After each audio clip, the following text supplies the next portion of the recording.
नमस्कार दोस्तों, मेरा नाम है विमल सिंह बालाजी स्टडी अड्डा में आपका स्वागत है। तारीख है आज आपकी 26 अप्रैल 2022।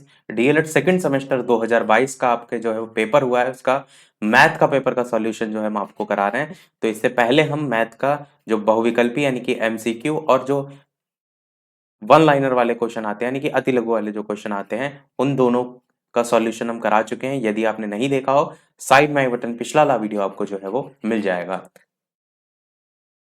आज के इस वीडियो में हम आपको जितने भी लघु उत्तरीय प्रश्न हैं उन सभी का सॉल्यूशन जो है वो कराएंगे।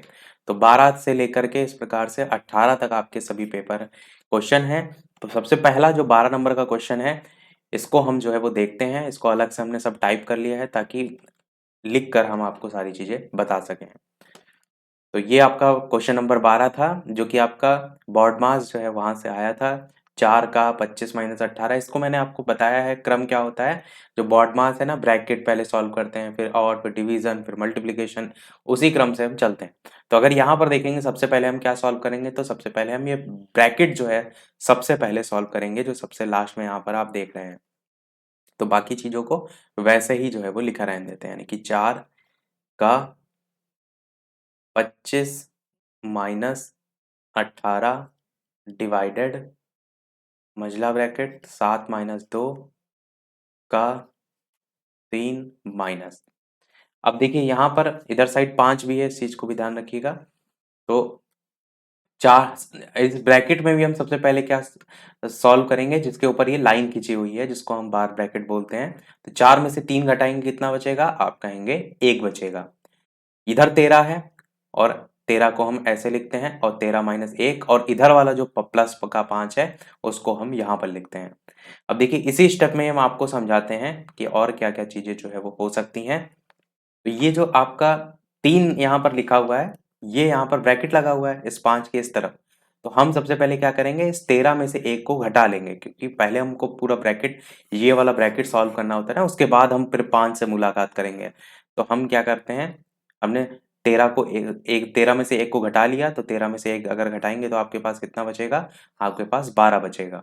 और यहाँ पर जब प्लस 5 है वो हमने ब्रैकेट खोल करके लिख लिया, 12 प्लस 5। इतनी चीज आपको समझ में आ गई होगी। अब फिर से हम इसको पूरा ना लिख करके केवल साइड से ही हम आपको बताते चलते हैं, ताकि आपको समझ में भी आए कि उसके बाद क्या करना है। तो अब इसके बाद आपको यहाँ पर का दे रखा है, इसको आपको जो है वो सॉल्व करना है। तो का मतलब क्या होता है? का मतलब होता है मल्टीप्लाइड। तो हम जब इस का को सॉल्व करेंगे तो यहाँ पर हम मल्टीप्लाइड मान लेंगे और 2 को 3 से गुणा कर देंगे। तो 2 को 3 से गुणा करने पर यहाँ पर क्या बचेगा? 6 बचेगा। आपको एक-एक स्टेप बार-बार लिखना होगा, इस चीज़ को समझिएगा। ये तो मैं आपको केवल समझाने के लिए लिख रहा हूँ, क्योंकि मैं अगर पूरा-पूरा स्टेप बार-बार लिखूँगा तो फिर आप ज़्यादा कन्फ्यूज़ हो जाएँगे। तो 7 में से 6 इस टाइप से बचेगा, 7 माइनस 6 माइनस 12 और प्लस का 5। अब देख रहे हैं ये वाला मंझला ब्रैकेट लगा हुआ है, और यह बाहर वाला जो है उससे बड़ा ब्रैकेट है। तो हमको अभी किसमें चलना है? हमको अभी मंझले वाले ब्रैकेट में ही, यानी कि इस वाले ब्रैकेट में ही रहना है। अब यहाँ पर देखिए तो 2 साइन आपको दिख रहे हैं, एक एडिशन है और एक आपका सब्सट्रैक्शन है।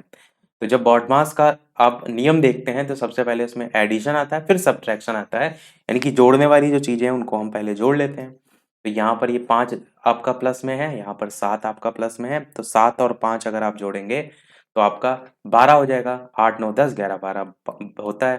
तो ये आपका क्या हो जाएगा? 12। तो हम इसको लिख देते हैं एक बार इस स्टेप को, 4 का 25 माइनस 18 डिवाइडेड, ये मंझला वाला ब्रैकेट, ये वाला 7 और ये वाला 5, दोनों को हम जोड़ रहे हैं। तो आपका क्या हो जाएगा? 12 हो जाएगा। और -6 को हम ऐसे ही लिख देते हैं, और -12 को भी हम ऐसे ही लिख देते हैं, और जो हमने जोड़ा है प्लस का 12 वो आपका ऐसे ही आ जाएगा, मंझला ब्रैकेट क्लोज, बड़ा ब्रैकेट क्लोज। यहाँ पर माइनस का 12 है, यहाँ पर प्लस का 12 है, दोनों कट जाएंगे। बचेगा क्या? केवल -6 आपका यहाँ पर बचेगा। अब फिर से हम इसको लिख देते हैं, 4 का, फिर ब्रैकेट, फिर 25, फिर -18, अब डिवाइडेड। अब ये मंझला वाला ब्रैकेट हम यहाँ से खोल लेते हैं, क्योंकि हमारा केवल उसमें -6 बचा है।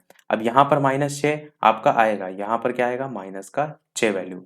अब इस चीज को समझिए, ये ब्रैकेट आपका ये वाला लगेगा, क्योंकि मंझला वाला ब्रैकेट क्लोज हो चुका है।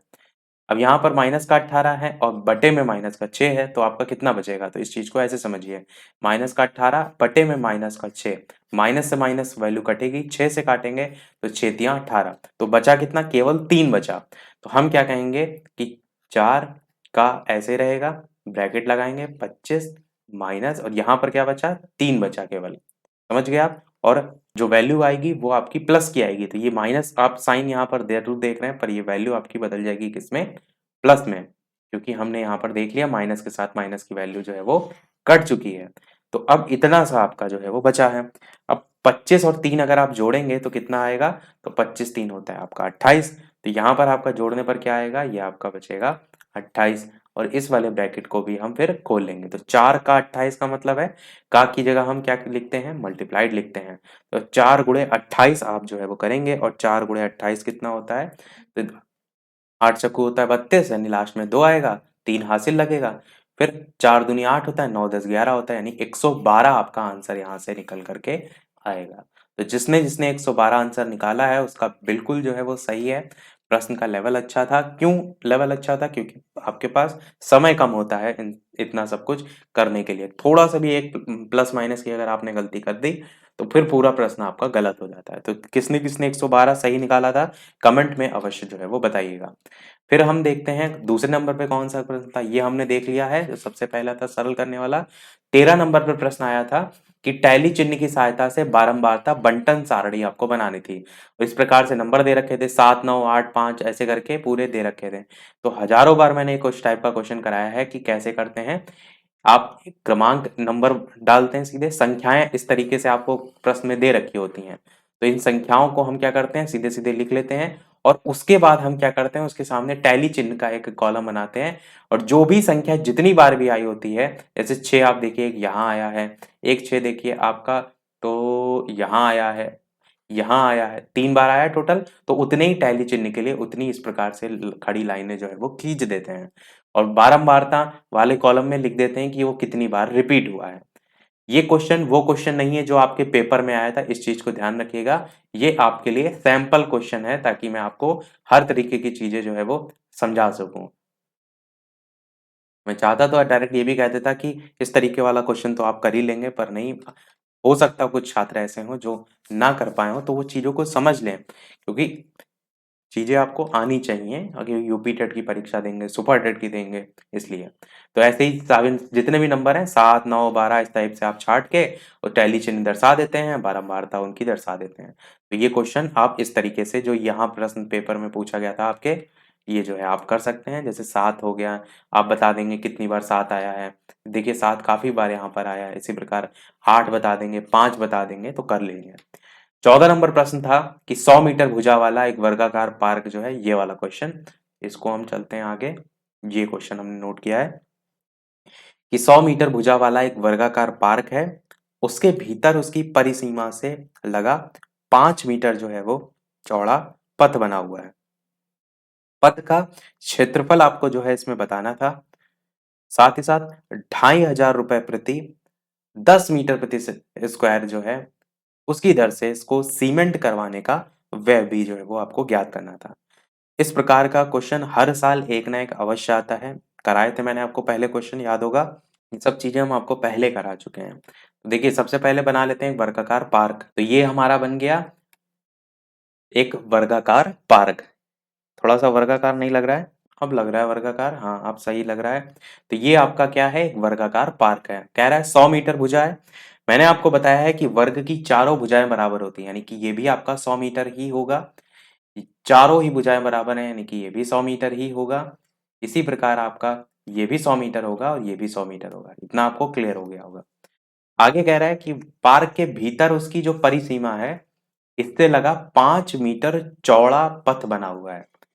यानी कि चौड़ाई आप समझ रहे हैं, जैसे इसके भीतर अगर हम बात करें तो एक और बॉक्स बना दें हम इस तरीके से, और ये आपका 5 मीटर चौड़ा, ये आप देख रहे हैं, ये जो है आपकी चौड़ाई, ये आपकी 5 मीटर की है।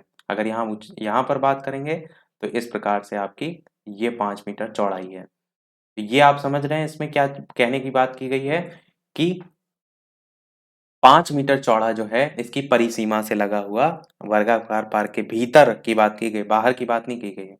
बाहर वाला पार्क है ना, उसके भीतर आपका जो है ये पथ बना हुआ है। अब पथ का क्षेत्रफल आपको बताना है। अब पथ के क्षेत्रफल के लिए सबसे पहले आपको क्या करना पड़ेगा, इस चीज को समझिए। तो पूरे आप वर्गाकार पार्क का जो है क्षेत्रफल निकालिए। फिर उसकी जो परिसीमा, जितना आप येलो पार्ट देख रहे हैं, इस येलो पार्ट का आप क्या करिए, क्षेत्रफल निकालिए। फिर बाहर वाले क्षेत्रफल से अंदर वाले क्षेत्रफल को घटा दीजिए। तो बचेगा जो, वो आपका ये सेंटर वाला बचेगा, जो कि आपका मार्ग है, परिसीमा जो है, इससे लगा हुआ चौड़ा पथ बना हुआ है। तो ये आपका निकल आएगा। बेसिक सी चीज समझे। तो हम यहाँ पर अब चीज को करके दिखाते हैं। तो पार्क का क्षेत्रफल का सूत्र क्या होता है? पार्क का क्षेत्रफल का सूत्र नहीं होता है। पार्क का जो आप देख रहे हैं आकृति, वो किस प्रकार से वर्ग की आकृति है। तो इसका क्षेत्रफल भी हमारा क्या, वर्ग का ही क्षेत्रफल का फॉर्मूला हम लगाएंगे, यानी कि भुजा स्क्वायर की फॉर्मूला लगाएंगे। भुजा की वैल्यू प्रश्न में 100 दे रखी है, तो 100 का स्क्वायर जो है हम कर देते हैं। और 100 का स्क्वायर कितना होता है? तो 10,000 होता है। 10,000 कैसे होता है? जितने जीरो हैं उतने और आ जाएंगे, तो 2 जीरो हैं और 2 जीरो और, यानी कि 10,000 आपका मीटर स्क्वायर जो है वो यहाँ से निकल के आ जाएगा, क्योंकि वैल्यू आपको मीटर में दे रखी है। अच्छा, कई लोग गलती ये कर देते हैं, मीटर की जगह सेंटीमीटर लिख के चले आते हैं। प्रश्न में हमेशा देख लिया करिए वैल्यू किस में दे रखी है। तो ये तो पार्क का क्षेत्रफल हो गया। अब हम इस चीज को समझिए कि जो अंदर वाला भाग होगा, इसकी भुजा कितनी होगी। इसको समझने के लिए आपको ये समझना पड़ेगा कि अगर 5 मीटर रास्ता इधर है, 5 मीटर रास्ता इधर भी है, तो टोटल रास्ता कितना है? टोटल 10 मीटर रास्ता है। इस बात को समझिएगा। बस इतनी सी गूढ़ बात है इसमें कि अगर ये अंदर पूरा बना है ना वर्गाकार आकृति में, तो 5 मीटर इधर भी बना हुआ है, 5 मीटर इधर भी बना हुआ है, तो टोटल रास्ता कितना है? टोटल रास्ता आपका 10 मीटर है, क्योंकि ऐसे ही सेम ऊपर भी है 5, नीचे भी 5 है, तो टोटल आपका कितना है? 10 है।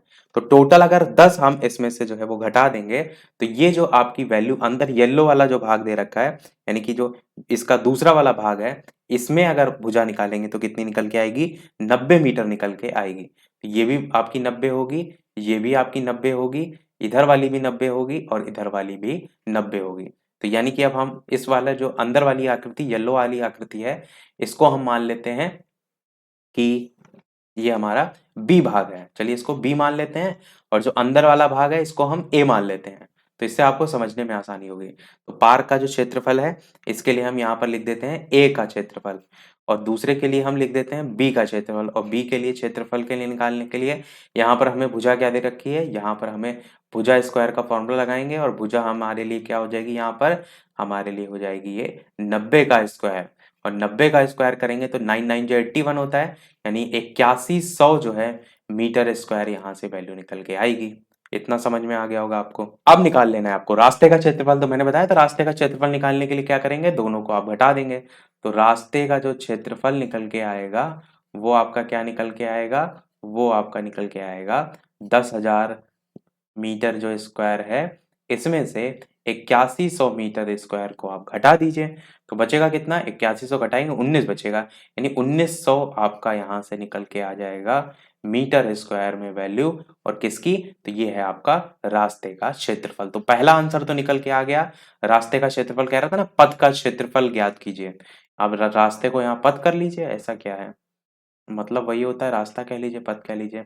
तो ये पहला भाग निकल के आ गया। अब प्रश्न में एक कहानी और जोड़ दी इन्होंने। इन्होंने कह दिया कि 250 रुपए प्रति 10 मीटर स्क्वायर जो है, इसकी दर से इसको सीमेंट करवाने का वह भी बताइए।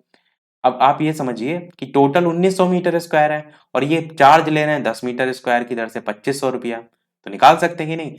आपसे कोई कहे एक की वैल्यू इतनी है, या तो इतने टोटल की बताइए। वही चीज यहाँ पर भी है कि 2500 रुपया ले रहे हैं ये 10 मीटर स्क्वायर का, तो 1900 मीटर स्क्वायर का कितना लेंगे? तो सिंपल सा है, गुणा करके आप निकाल सकते हैं। अब इसको हम क्या करते हैं, नीचे ही चलिए लिख के दिखा देते हैं, इसको हटा देते हैं। ये तो आप समझ ही गए, पथ का क्षेत्रफल हमने घटा के निकाला है। इसको हटा देते हैं, और यहाँ पर पथ का जो क्षेत्रफल प्रश्न में पूछा गया था, ये एरो बनाकर यहाँ लिख देते हैं 1900। हमारा आंसर आ ही गया है। अब यहाँ पर दूसरा भाग निकाल लेते हैं। दूसरा भाग कैसे निकालेंगे, हम ये कहेंगे कि 2500 रुपए जो है ये ले रहे हैं प्रति 10 मीटर स्क्वायर की दर से। तो 1 मीटर, इसको हम अपोजिट करके लिख देते हैं ताकि आप अच्छे से समझ जाएं। 10 मीटर को इधर लिखते हैं और 2500 को इधर लिखते हैं, कि 10 मीटर जो है स्क्वायर की जो वैल्यू है वो आपकी 2500 के बराबर है, 2500 रुपए के बराबर है। तो 1 मीटर स्क्वायर की वैल्यू जो है वो 2500 और बटे में आपका जो है वो 10 के बराबर होगी। 0 से 0 काट देंगे तो आपकी यहाँ से 250 रुपए निकल के जो है वो 1 मीटर स्क्वायर की वैल्यू निकल के आएगी। जब आपको पता है कि 1 मीटर स्क्वायर का खर्च 250 रुपए है, तो क्या आप 1900 का नहीं निकाल सकते हैं? बिल्कुल निकाल सकते हैं। तो आप यहाँ से निकाल लेंगे 1900 का जो खर्च होगा वो 1900 और गुणे में जो है आपका 250, इससे गुणा करिए तो बताइए जल्दी से कितना आएगा। तो आपका ये 475000 रुपए ये जो है आपका निकल के आ जाएगा, क्योंकि बाद में यही पूछ रहा था कि वह कितना होगा। तो ये आपका आंसर, 2 आंसर आएंगे। अगर आपने केवल 1900 तक निकाला है तो आपको 1 नंबर मिलेगा 2 नंबर के क्वेश्चन में, क्योंकि प्रश्न का आधा हिस्सा यहीं तक है और दूसरा जो नंबर है वो आपको यहाँ तक निकालने में मिलेगा। तो बताइएगा कितने लोगों ने सही किया है, किसका किसका आंसर सही आया है। अगला क्वेश्चन था, चित्र में रेखा AX जो है, ये आपकी AX रेखा है और कह रहा है CAB और BDC इसको समद्विभाजित करती है। साथ ही AB की वैल्यू आपको 8 दे रखी थी, BD की वैल्यू आपको 15 दे रखी थी, AD की वैल्यू आपको 17 दे रखी थी और आपको बताना क्या था? बताना आपको था ACD का क्षेत्रफल। तो सेम यही क्वेश्चन आपको अगर मैं आपको दिखाऊं तो ये मैंने आपको कराया था। देखिए ये क्वेश्चन है और ये क्वेश्चन एक्चुअल में 2016 में पूछा गया था और इसमें प्रश्न में थोड़ा सा बदला ये था, इसमें सर्वांगसम प्रूव करना था। क्वेश्चन वही है, देखिए AX जो है ये आपका CAB BDC को समद्विभाजित कर रहा है। तो यहाँ पर जब आपको अगर इतना सही याद होगा कि ये समद्विभाजित करने पर सर्वांगसम आपका प्रूव होगा, तो सर्वांगसम में कैसे प्रूव हो रहा है इसको भी समझ लीजिए। AD जो है वो दोनों में कॉमन था, तो एक तो ये आपकी भुजा कॉमन हो गई और 2 कोण और कॉमन हो जाएंगे। कौन से? एक CAD, एक ये वाला कोण बराबर हो जाएगा किसके?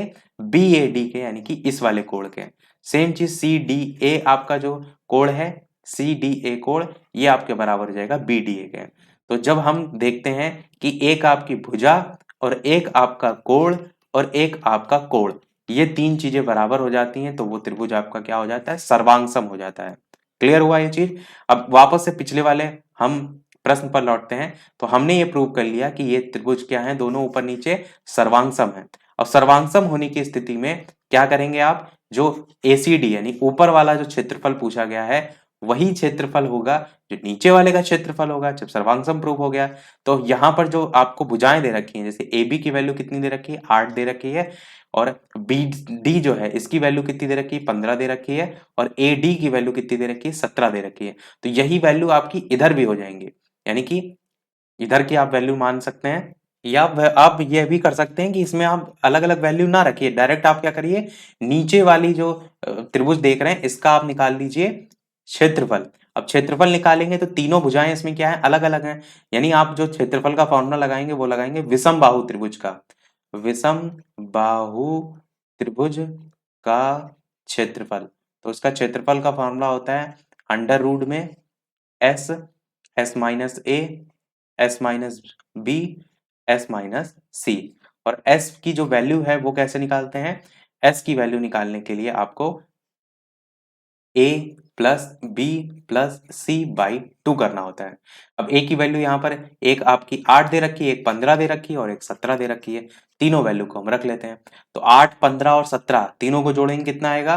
तो ये होगा 15, 8 और 17 40 हो जाएगा। तो यहाँ से हमारा क्या आएगा? 40/2 और 40 का आधा आप जानते कितना होता है? 20 होता है। तो एस की वैल्यू क्या निकल के आ गई? यहाँ से 20 निकल के आ गई। क्लियर हुआ यहाँ से? अब s की वैल्यू 20 पता चल गई तो ABC की वैल्यू आप रख के निकाल सकते हैं। तो अब इसको रखते हैं, s की वैल्यू हमने 20 रखी, अंडर रूट आपका इसी प्रकार से चलेगा और s की वैल्यू यहाँ पर 20 आएगी, माइनस a की वैल्यू कितनी है? तो आप कहेंगे a की वैल्यू आपकी 8 हो जाएगी, b की वैल्यू कितनी है? तो s यानी कि 20 माइनस b की वैल्यू आपकी 15 हो जाएगी और जो c की वैल्यू है वो तीसरी कितना भुजा दे रखी है आपकी? 17 दे रखी है, तो 20 माइनस 17 हो जाएगा। बस इसको सॉल्व कर लीजिए, जो आएगा वही आंसर होगा। अब आप ये इस चीज को समझिए कि हमने ऐसा क्यों किया। देखिए ये जो त्रिभुज है, ये हमने अभी आपको आगे वाले प्रश्न से बता दिया कि ये ऊपर वाले त्रिभुज से हमने क्या बता दिया कि ये सर्वांगसम प्रूफ हो गया। सर्वांगसम मतलब क्या होता है कि इस वाले त्रिभुज को इसके ऊपर रखेंगे आप तो ये पूरा पूरा कवर कर लेगा, यानी कि जो इसका एरिया होगा, नीचे वाले का एरिया होगा सेम एरिया ऊपर वाले का भी होगा। तो हमको जब तीनों भुजाएं दे रखी हैं नीचे वाले त्रिभुज की, तो क्या हम नीचे वाले त्रिभुज का क्षेत्रफल नहीं निकाल सकते हैं? बिल्कुल निकाल सकते हैं। और जब हम इसका क्षेत्रफल निकाल लेंगे तो वही क्षेत्रफल ऊपर वाले त्रिभुज का होगा और एसीडी का ही क्षेत्रफल पूछा गया है। तो हम यहां से कर लेते हैं 20, और 20 में से 8 घटाएंगे कितना बचेगा? तो 20 में से 8 घटाएंगे आपका 12 बचेगा। 20 में 15 घटाएंगे 5 बचेगा, और 20 में से 17 घटाएंगे तो 17, 18, 19, 20 यानी 3 बचेगा। अब इन सभी को आपस में गुणा कर लीजिए, या आप ऐसा भी कर सकते हैं कि इनको आप अलग अलग ब्रेक करके फिर उसमें से उसको अलग करके फिर उसको अंडर रूट से निकाल लीजिए। तो हम आपको अलग करके नहीं बता रहे, डायरेक्ट गुणा करके बता देते हैं कितना आएगा। तो 12 पंचे होता है 60, और 6 तियां 18, 180, और 18 दूना 36, यानी 3600 यहां से निकल के आएगा अंडर रूट में आपकी वैल्यू। और जब 3600 को अंडर रूट से बाहर निकालेंगे तो 6 का होता है आपका 36 और 000 है तो 60, यानी 60 आपका निकल के आएगा। आंसर आपका यहाँ पर 60 जो है वो सही होगा। और आपको बताना भी होगा कि ये जो त्रिभुज का विषमबाहु त्रिभुज निकाला है आपने, क्षेत्रफल जो निकाला है ये आपने नीचे वाले त्रिभुज का निकाला है, और ये ऊपर वाले त्रिभुज के बराबर होगा, जिसके लिए आपको सर्वांगसम जो है वो दर्शाना होगा। तो आप बराबर दर्शाएंगे इसके बराबर किसके? ए सी डी के क्षेत्रफल के। तो आपका आंसर 60 ही यहां से निकल के आएगा। समझ गए होंगे आप। और ये सर्वांगसम कैसे होगा ये हमने आपको बता दिया। ये आपका, ये दो भुजाएं आप देख रहे हैं, ये दोनों भुजाएं और एक कोण। तो कोण नहीं, दो कोण हैं आपके, दो कोण हैं और एक भुजा है। ये दोनों कोण हैं और ये एक भुजा है, इससे ये सर्वांगसम हो जाएगा। चलिए अगले प्रश्न पर बढ़ते हैं। अगला क्वेश्चन ये पूछा गया था, प्रश्न पत्र में आपको एक बार दिखा देते हैं। ये प्रश्न पत्र है आपका 15 वाला हमने देख लिया है एसीडी का क्षेत्रफल। 16 वाला क्वेश्चन आया था वर्गाकार टाइल्स वाला। इस क्वेश्चन को देखते हैं। वीडियो सभी लोग लाइक अवश्य करते रहिएगा, आपके लिए यहाँ सारी मेहनत की जा रही है कि चीजें आपको समझ में भी आए, और अगर इस तरीके से कोई क्वेश्चन दोबारा कभी आपके सामने आए तो आप कर ले जाएं। इसीलिए जरूरी ये नहीं है कि आप पेपर में क्या करके आए, उससे ज्यादा जरूरी है कि आपको समझ में आना चाहिए कि वो प्रश्न कैसे होगा। तो प्रश्न आपका है 3 सेंटीमीटर लंबा और 25 सेंटीमीटर चौड़े कमरे में वर्गाकार टाइल्स लगाने हैं, जिससे कमरे का फर्श पूरा पूरा जो है आपका ढक जाए, और इन टाइल्स की न्यूनतम संख्या क्या होगी, जबकि कोई भी टाइल्स काटा या तोड़ा ना जाए। और सेम क्वेश्चन ये भी आपका जो है वो प्रीवियस ईयर में जो है वो पूछा गया था। मैं आपको प्रश्न भी जो है वो दिखाता हूँ, इसको साइड में जो है वो लगा करके। ये देखिए 2016 में क्वेश्चन आप देखिए, सेम ऐसे क्वेश्चन था, केवल नंबर आपका चेंज हो गया है। कमरे का फर्श 300 सेंटीमीटर गुणे 425 सेंटीमीटर माप का, यहाँ पर 3 सेंटीमीटर 25 सेंटीमीटर चौड़ा कमरा दे दिया गया, वर्गाकार टाइल्स लगाने हैं। इसमें भी कमरे की फर्श पर वर्गाकार टाइल्स लगाने हैं। एक ही नाप के कम से कम लगाए जाने वाले टाइलों की संख्या, और इसमें भी वही लिखा है जिसमें कमरे का फर्श पूरा ढक जाए, न्यूनतम टाइल की संख्या बतानी थी, कोई टाइल टूटा या काटा ना हो। 2016 में देखिए क्वेश्चन आया था। 2016 के क्वेश्चन आगे भी रिपीट हुए हैं, वो भी मैं आपको दिखाऊंगा करना कैसे इस क्वेश्चन को। तो जो भी आपको वैल्यू दे रखी है, जैसे 300 गुणे 425 दे रखी है, यहाँ 3 गुणे 25 दे रखी है, तो इसका आपको निकाल लेना है मासाब। तो आप चाहे भाग विधि से निकालिए, चाहे गुणनखंड विधि से निकालिए, जो भी आपको आसान लगे। अब यहाँ पर 3 को अंदर, 3 को बाहर रखिए, 25 को अंदर, काटेंगे किससे कटेगा? तो 3 8 जा 24 होता है, एक शेष बचेगा। फिर वापस से ब्रैकेट लगाएंगे, 24 अंदर उतारेंगे, एक पूरा जाएगा 24 बार में, तो अंदर 24 पूरा कट जाएगा, बचेगा लास्ट में एक। एक आपका क्या दर्शा रहा है कि एक ही इन दोनों में जो है वो कॉमन है, एचसीएफ है। सेम चीज देखिए लास्ट में यहाँ पर 25 जो है कॉमन आपका निकल के आया। अब निकालना क्या है? टाइल्स का क्षेत्र, सबसे पहले तो जो फर्श का क्षेत्रफल दे रखा है उन दोनों का गुणा लंबाई गुणे चौड़ाई होता है। तो यहाँ पर भी देखिए 3 गुणे 25 होगा। तो यहाँ पर हम क्या कर सकते हैं, कह सकते हैं जो कमरा है ना, कमरे का क्षेत्रफल, तो कमरे का क्षेत्रफल क्या हो जाएगा? 3 गुणे 25। अब ये आ चुका है प्रीवियस ईयर, इसलिए हम इसको बहुत शॉर्ट में बता रहे हैं। फिर सेम चीज यहाँ पर भी आप दूसरी चीज भी देख लीजिए कि जो टाइल की संख्या निकालने के लिए हमें क्या करना है, बटे आपको टाइल के क्षेत्रफल से डिवाइड कर लेना, और टाइल का क्षेत्रफल वही है जो एचसीएफ के फॉर्म में हमने निकाला, यानी कि 1 गुणे 1 यहाँ पर जो है वो आएगा। तो बटे में जो वैल्यू आएगी वो आपकी क्या आनी चाहिए? वो आपकी आनी चाहिए टाइल का क्षेत्रफल। तो यहाँ पर हम लिख भी देते हैं टाइल क्षेत्रफल। और ये जो है वो कमरे का क्षेत्रफल। एक सेकंड रुकिएगा, मैंने शायद क्वेश्चन में यहाँ पर 3 सेंटीमीटर लिख दिया है, शायद 30 है। एक बार हम प्रश्न में देख लेते हैं। कहाँ गया प्रश्न? हाँ, 30 सेंटीमीटर है ये 16 नंबर में। इसको थोड़ा सा करेक्ट कर देते हैं। टाइपिंग में यहाँ पर 3 हो गया है, इसको हम फिर से वापस से रफ करते हैं और वापस से इस प्रश्न को हम कर देते हैं। तो 30 सेंटीमीटर और 25 सेंटीमीटर दोनों का हम निकाल लेते हैं। हम क्या करते हैं, भाग विधि से ना निकाल कर, यानी कि ये जो इन्होंने विधि दे रखी है इससे ना निकाल कर अलग अलग हम गुणनखंड कर लेते हैं। तो 30 का अगर गुणनखंड करेंगे तो एक तो 2 बार में जाएगा, इसको साइड में करके दिखा देते हैं समझ में भी आपको आए। तो 2 15 बार में जाएगा। फिर आप देखिए 2 से कटेगा नहीं, 3 5 जा 15 होता है, फिर 5 1 5 होता है, तो 2 गुणे 3 गुणे 5 आया, 2 गुणे 3 गुणे 5। ऐसे 25 का निकाल लीजिए, तो 25 का आप निकालेंगे तो 5 गुणे 5 ही होगा, 2 से तो कटेगा नहीं। ठीक है, अब दोनों में कॉमन देखिए क्या आ रहा है, दोनों में कॉमन 5 आ रहा है। एचसीएफ यहाँ से क्या निकल कर आया, 5 निकल के आया। तो अब यहाँ से एचसीएफ क्या निकल के आया, एचसीएफ आपका जो है वो 5 निकल के आया। और एचसीएफ जो 5 निकल कर आया, ये मैंने बताया कि जो बटे में आप रखते हैं वो आपका टाइल का क्षेत्रफल होता है। यानी यहाँ पर जो 25 गुणे 25 एचसीएफ निकल के आ रहा था, ये क्या निकल के आता है, टाइल का क्षेत्रफल निकल के आता है। तो हम इसको क्या कह सकते हैं, टाइल का जो क्षेत्रफल है। चलिए दोनों एक साथ लिख देते हैं, यहाँ पर लिख देते हैं। एक तो ऊपर कमरा में वर्गाकार टाइल लगा, यानी कि कमरे का क्षेत्रफल, कमरे का क्षेत्रफल, और बटे में आपका टाइल का क्षेत्रफल, टाइल का क्षेत्रफल। अब कमरे का जो क्षेत्रफल है वो तो लंबाई गुणे चौड़ाई दे ही रखी है, 30 सेंटीमीटर लंबाई है, 25 सेंटीमीटर चौड़ाई है, वो लिख दिया। टाइल का क्षेत्रफल में एचसीएफ निकाल लिया है, यानी 5 गुणे 5 यहाँ से आ जाएगा। अब 5 गुणे 5 गुणा करेंगे तो यहाँ पर आप 5 को 5 से गुणा करेंगे 25 आएगा, और डायरेक्ट इस 25 से काट दीजिए, 30 आपका यहाँ से निकल कर आएगा। यानी कि नंबर ऑफ टाइल्स कितने आएंगे, 30 आएंगे। 30 टाइल्स जो है वो यहाँ पर लगेंगे। वो यहाँ पर हमने धोखे से 30 को 3 कर दिया था, तो उससे भी कर सकते हैं, ऐसा कोई नहीं। वहां पर फिर एचसीएफ आपका कुछ कॉमन नहीं आ रहा था, एक आ रहा था, तो हम उस हिसाब से कर लेते हैं। तो आपको ये समझ में आ गया कि बटे में हम किस प्रकार से रखते हैं। ये हो गया क्वेश्चन आपका। अब ये वाला क्वेश्चन देखिए, पहले हम पेपर में आपको दिखा देते हैं क्वेश्चन कौन सा था, कहाँ गया पेपर, ये रहा। 17 नंबर प्रश्न है कि यदि x minus one upon x बराबर 3/2, तो x square plus one upon x square का मान बताना था। ये क्वेश्चन आपका 17 नंबर पे पूछा गया था 2 नंबर में, और सेम यही question as it is, number तक नहीं बदले थे, आपका प्रीवियस ईयर से उठाया गया है, और ये 2016 से ही उठाया गया है। देखिए सेम क्वेश्चन है, x minus one upon x बराबर 3/2, तो x square plus one upon x square की वैल्यू क्या होगी। अब इसको करेंगे कैसे, इसको समझा देते हैं। वैसे सारे प्रीवियस ईयर हमने आपको कराए थे, अगर आप चीजें देख के गए होंगे तो आप डेफिनेटली कर पाए होंगे। देखिए कैसे करते हैं इस क्वेश्चन को, जो भी वैल्यू आपको दे रखी होती है इसको हमें बनाना होता है जो प्रश्न में पूछा गया होता है वो। तो उसके लिए हम करते हैं दोनों पक्षों का वर्ग। दोनों पक्षों का वर्ग करेंगे तो इधर वर्ग करेंगे तो ये आपका वर्ग सीधे सीधे हो गया। 3/2 का वर्ग करेंगे तो 3/2 का वर्ग, 3 का स्क्वायर 9 होगा, 4 का स्क्वायर जो है वो 4 नहीं, 2 का स्क्वायर जो है वो 4 होगा, यानी 9/4 आएगा। इतना आपको समझ में आएगा। अब यहाँ पर जब वर्ग करेंगे तो ये फॉर्मूला होता है a माइनस बी का होल स्क्वायर। ए माइनस बी का फॉर्मूला होता है, का होल स्क्वायर का फॉर्मूला होता है ए स्क्वायर, और उसके बाद बी स्क्वायर, और फिर -2ab। तो माइनस का 2, ए आपका x है और b 1/x है। समझ गए होंगे आप। अब यहाँ पर देखिए x है, ये वाला x से कट जाएगा, तो इतनी वैल्यू आपकी बचेगी, और इतनी वैल्यू बटे में लिखी हुई है। ये 3/2 जो है ये आपका यहाँ लिखा हुआ है, और इसका स्क्वायर है, क्योंकि हमने बताया था यहाँ दोनों पक्षों का वर्ग आप करेंगे। इतना आपको आ गया होगा। अब यहाँ पर हम पहुंच गए हैं।